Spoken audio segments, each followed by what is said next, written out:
How can God love me? What is my purpose? What happens after death? Why do bad things keep happening to me? Who is God?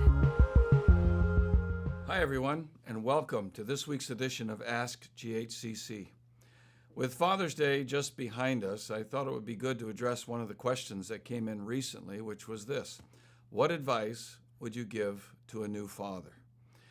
Well, it isn't advice just to new fathers. It's something I get a chance, when I do get a chance, I try to share with fathers of any age.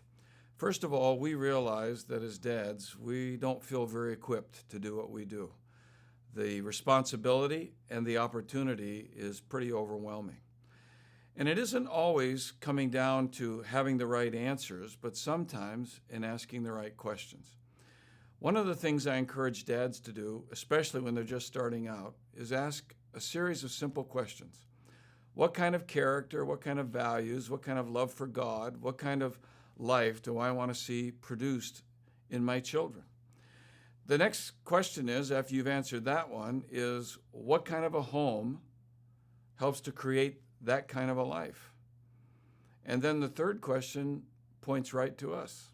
What kind of fathers help to create that kind of home? Sometimes when we answer these simple questions, it gives us a target to shoot for.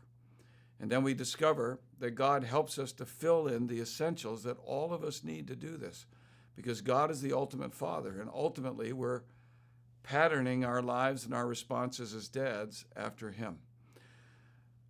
I've always been taken by the instruction that God gave in the book of Deuteronomy in chapter 6.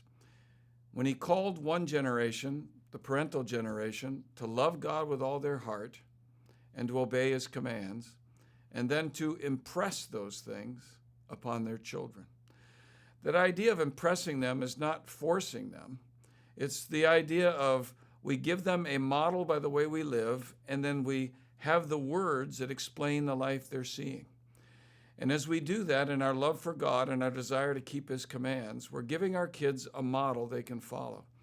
And probably the best advice I could ever give to any parent is that if you truly love God and seek to follow him, and then genuinely display that life before your kids, not a perfect life, a life that's genuine, one that confesses sin and admits mistakes, but one who constantly points people to God, and they believe your words because you're following God, that creates a sense of security, stability, and a home in which these kids know that Jesus really lives because he sees them alive. They see him alive in their parents.